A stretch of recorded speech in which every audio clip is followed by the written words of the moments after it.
ఒక మహనీయుడు, భారతరత్న డాక్టర్, ప్రపంచ మేధావి అయినటువంటి మహనీయుడు. బహుశా ఆయన చరిత్ర కనుక చదివితే 40 సంవత్సరాలు తీవ్ర విచక్షణకు గురైన వ్యక్తి.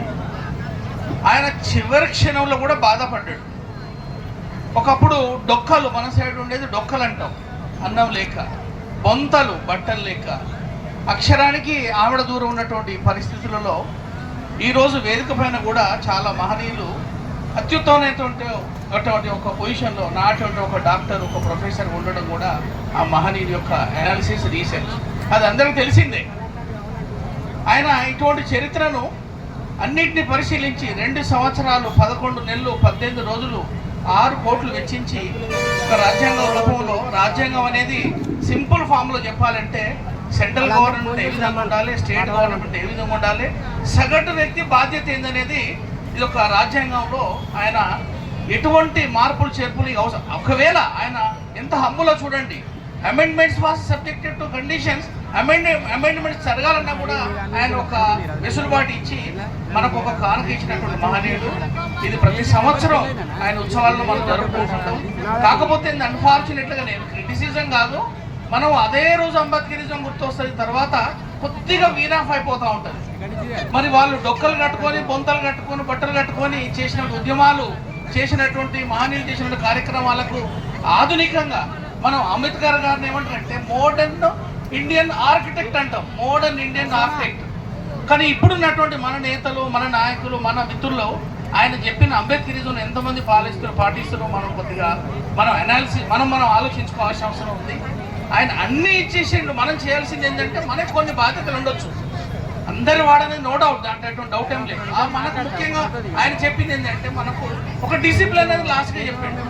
ఏమంటాడు, the greatness cannot be build in a comfortable zone. The greatness cannot be build in a comfortable zone. ఏమంటాడు, the greatness can be created with dedication, devotion, passion, education. మరి ఒక కలెక్టరు, ఒక ఐపీఎస్ ఆఫీసరు, ఒక doctor ఈ విధంగా గొప్ప వట్టి కాలే ఎంతో ఎఫర్ట్స్ పెట్టాల్సి వస్తుంది. అంబేద్కరిజం అనేది అనునిత్యం ప్రతి ఒక్క వ్యక్తికి అది అవసరం ఉంటుంది, భావితరాలకు కూడా అవసరం ఉంటుంది.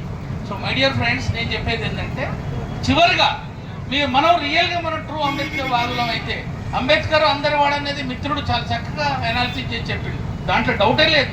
గవర్నమెంటే ఆయన చెప్పినట్టు విన్నప్పుడు అది ఆర్టికల్ 370 తీసేసింది రాజ్యాంగం ప్రకారమే, తెలంగాణ రాష్ట్రం ఏర్పడింది రాజ్యాంగ ప్రకారమే అన్నప్పుడు అందరు పడతారు, దాంట్లో మళ్ళీ చెప్పాల్సిన అవసరం లేదు.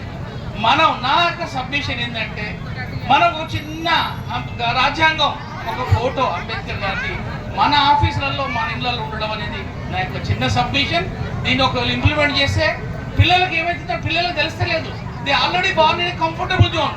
ఇది యొక్క యువతరానికి, లేటెస్ట్ వాళ్ళకు అంబేద్కరిజం అనేది చాలా ఆమెడ దూరం. ఎందుకంటే they are born with burger and pizza, వాళ్ళకు ఇవన్నీ అవసరం లేదు. They are engaged in social media.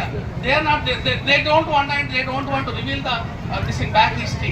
అందుకని అంబేద్కర్ రాసిన అంబేద్కర్ ఫోటో ఇది, రాజ్యాంగం ఇది, నా పిల్లలకైనా నీ పిల్లలకైనా చెప్పుకుంటేనే రేపు రాబోయేటువంటి జాతి, రేపు రాబోయేటువంటి రోజులు కూడా సురక్షితమని నేను ఈ యొక్క అవకాశం ఇచ్చిన అందరికీ మిత్రులకు ఈ యొక్క వండర్ఫుల్ ఈవెంట్.